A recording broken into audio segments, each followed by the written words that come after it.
किसी ने बड़े खूब कहा है कि आपकी आवाज ऊंची होती है तो बहुत कम लोग सुनते हैं, मगर आपकी बात ऊंची होती है तो बहुत सारे लोग सुनते हैं। हाय गाइस, मेरा नाम है धर्मेश और आज मैं आपको सुनाने जा रहा हूँ एक छोटी सी कहानी। एक कहानी है 24 साल के लड़के की जो अपने मालिक के वहां पर काम करता है, थोड़े बहुत पैसे कमा लेता है और वो पैसे कमा के घर पर आता है, खाना बनाता है, खाकर सो जाता है। उसका ये डेली रूटीन हो चुका था। एक दिन उसने 4 चपाती और सब्जी बनाई और वो हाथ मुंह धोकर वापस आया तो उसने देखा कि 4 चपाती में से एक चपाती गायब थी। दूसरे दिन भी वैसा ही हुआ। तीसरे दिन उसने देखा कि बड़ा सा चूहा जो चपाती लेकर भाग रहा था और ये बड़े से चूहा को पकड़ लिया। जैसे ही चूहे को पकड़ा तभी चूहा बोला कि भाई, मेरा नसीब का आप क्यों ले रहे हो? मेरा नसीब का तो मुझे ले जाने दो।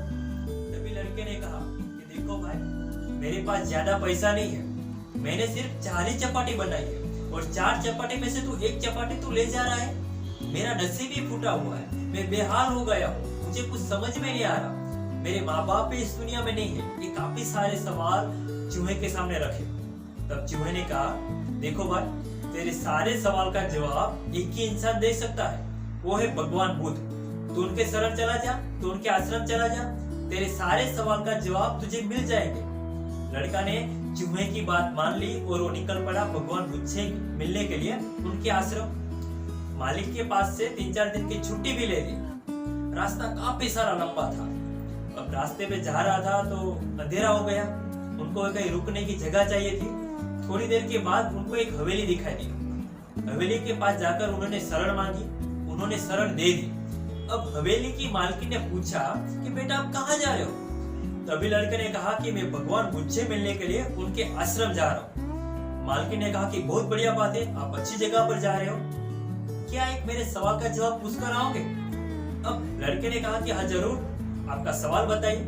मालकिन ने कहा कि मेरी एक 20 साल की बेटी है जो 20 साल से आज तक एक शब्द भी नहीं बोल पाती। मैं क्या करूं, मुझे कुछ समझ में भी नहीं आ रहा। तो इतना कहते कहते वो रोने लगी।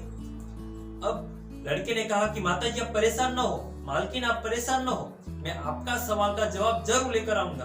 अब लड़का दूसरे दिन वहां से निकल गया भगवान बुद्ध से मिलने के लिए। रास्ता पे चल रहा था। अब उनके सामने बड़े बड़े बर्फीले पहाड़ आने लगे थे। उनको कहीं रास्ता भी नजर नहीं आ रहा था। उनको एक चिंता भी थी कि मैं भगवान बुद्ध से मिलने के लिए जा रहा हूँ, कहीं देर ना हो जाए। बर्फीले पहाड़ पर इधर उधर चल रहा था। तभी उसको एक अचानक उनको एक जादूगर दिखाई दिया। जादूगर के पास गया और जादूगर को कहा कि मैं भगवान बुद्ध से मिलने के लिए उनके आश्रम जा रहा हूँ, मगर मैं आगे कैसे जाऊंगा, मुझे रास्ता ही नहीं दिखाई देता। तभी जादूगर ने कहा कि क्या मेरे सवाल का जवाब लेकर आओगे तो ही मैं आपको ये बर्फीले पहाड़ को पार करवा सकता हूँ। लड़के ने कहा कोई बात नहीं, आप अपना सवाल बताइए। जादूगर ने कहा कि मैं 1000 साल से इस बर्फीले पहाड़ पर तपस्या कर रहा हूँ स्वर्ग जाने के लिए, मगर मैं स्वर्ग कब जाऊंगा वो तो मुझे कुछ मालूम ही नहीं है, मुझे पता ही नहीं चल रहा। क्या आप पूछकर आओगे सवाल का जवाब?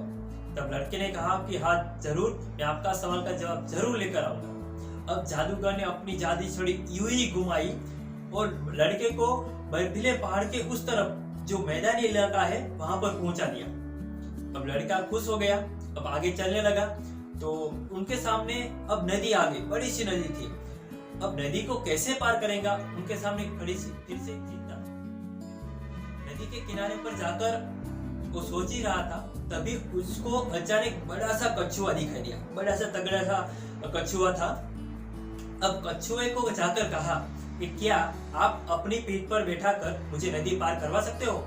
तभी कछुए ने कहा कि हाँ जरूर, आप मेरी पीठ पर बैठ जाओ, मैं आपको नदी पार करवा सकता हूँ। बीच में कछुए ने जाकर कहा कि लड़के आप कहाँ जा रहे हो, किससे मिलने के लिए जा रहे हो? तभी लड़के ने कहा कि मैं भगवान बुद्ध से मिलने के लिए उनके आश्रम जा रहा हूँ। कछुआ ने कहा कि बहुत बड़ी बात है, क्या आप मेरे सवाल का जवाब लेकर आओगे? लड़के ने कहा कि हाँ जरूर, मैं आपका सवाल का जवाब जरूर लेकर आऊंगा, क्योंकि आप मेरी हेल्प कर रहे हो, आप मुझे नदी पार करवा रहे हो, तो मैं आपका सवाल का जवाब जरूर लेकर आऊंगा। अब लड़का पहुंच गया भगवान बुद्ध के आश्रम पर। वहां पर देखा उसने कि काफी सारे लोग बैठे हुए हैं और भगवान बुद्ध का प्रवचन चल रहा है। भगवान बुद्ध ने कहा कि यहाँ पर आए सारे लोग मुझे सवाल कर सकते हैं, मगर मैं 3 ही सवाल का जवाब दूंगा। अब लड़के के सामने सबसे बड़ी समस्या थी उन्होंने देखा कि मेरे पास तो काफी सारे सवाल है और वो मनोमन सोचने लगा। सबसे पहले वो मालकिन की तस्वीर दिमाग में आई। उनकी 20 साल की बेटी है जो बोल नहीं पाती, और वो जादूगर जो स्वर्ग जाना चाहता है मगर स्वर्ग कब जाएगा उनको मालूम नहीं है। तीसरी तस्वीर वो कछुए की आई जो ड्रैगन बनना चाहता है, और चौथी तस्वीर खुद की आई जो अपने मालिक के वहां पर काम करता है, मजदूरी करता है। उनके माँ बाप भी इस दुनिया में नहीं है, इसलिए उसकी काफी सारी बेचैनी सी जिंदगी चल रही है। तो उसने देखा कि मैं और ज्यादा काम कर लूंगा तो मेरी जिंदगी तो आगे चल नहीं पाएगी, मगर इन तीनों के सवाल रखना बहुत जरूरी है। बुद्ध के सामने इन तीनों के सवाल रखें, अपना सवाल को छोड़कर। भगवान बुद्ध ने सबसे पहले सवाल का जवाब देते हुए कहा कि मालकिन को कहना कि जिस दिन उसकी बेटी की शादी हो जाएगी तब से वो बोलना शुरू कर देगी। दूसरे सवाल का जवाब देते हुए भगवान बुद्ध ने कहा कि जादूगर को कहना जिस दिन उसने अपनी जादुई छड़ी छोड़ दी तब से वो स्वर्ग चला जाएगा। तीसरे सवाल का जवाब देते हुए भगवान बुद्ध ने कहा कि कछुए को कहना कि अपना कवच उतार दे, जिस दिन उसने अपना कवच उतार दिया तब से वो ड्रैगन बन जाएगा। अब लड़का भगवान बुद्ध का आशीर्वाद लेकर वहां से आश्रम से निकल गया। अब सबसे पहले कछुए के पास आकर आया, कछुए से मिला और उनको कहा कि मैं भगवान बुद्ध से मिलकर आया हूँ, और उन्होंने कहा है कि जिस दिन आप अपना कवच उतार देंगे तब से आप ड्रैगन बन जाओगे। कछुए ने कहा कि लो भाई मैं अपना कवच उतार देता हूँ। कछुए ने जैसा ही कवच उतारा तो उसमें से काफी सारे मोती मोती निकल आए। कछुए ने कहा कि मोती का मैं क्या करूंगा, मोती आप रख लो। और लड़के ने मोती रख ले और कछुआ ड्रैगन बन गया। अब लड़का मोती लेकर जादूगर के पास आया। जादूगर को कहा कि मैं भगवान बुद्ध से मिलकर आया हूँ और उन्होंने कहा है कि जिस दिन आप अपनी जादुई छड़ी छोड़ देंगे तब से आप स्वर्ग चले जाएंगे। जादूगर ने कहा कि बहुत बड़ी बात है, लो भाई मैं अब इस छड़ी का क्या करूंगा, छड़ी आप रख लो। और जैसे ही उसने छड़ी छोड़ा तभी वो स्वर्ग चला गया। अब वो लड़का मोती और छड़ी लेकर मालकिन के पास आया। मालकिन को कहा कि मैं भगवान बुद्ध से मिलकर आया हूँ और मैं काफी सारा खुश हूँ क्योंकि उन्होंने आपका सवाल का जवाब दे दिया है। मालकिन को कहा कि जिस दिन आपकी बेटी की शादी हो जाएगी तब से वो बोलना शुरू कर देगी।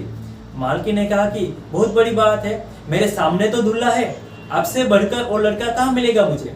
लड़का ने लड़की को देखा, लड़की ने लड़का को देखा, एक दूसरे पसंद आ गए, फिर शादी कर ली। अब लड़के की लाइफ सेट हो चुकी थी क्योंकि लड़के के पास काफी सारे मोती थे, मतलब पैसे ही पैसे आ गए। जादुई छड़ी थी उनके पास ताकत आ गई। लड़के की शादी हो गई, मतलब लड़के की लाइफ सेट हो गई, सिर्फ इसीलिए क्योंकि उसने अपना सवाल छोड़ दिया था। कहते हैं ना कि हम अपना कुछ छोड़ते हैं तभी तो हम कुछ हासिल कर पाते हैं। ये छोटी सी कहानी हमको काफी सारा कुछ सिखा कर जाती है। आपको ये कहानी अच्छी लगी हो तो लाइक करो, शेयर करो, सब्सक्राइब करो। जय हिंद।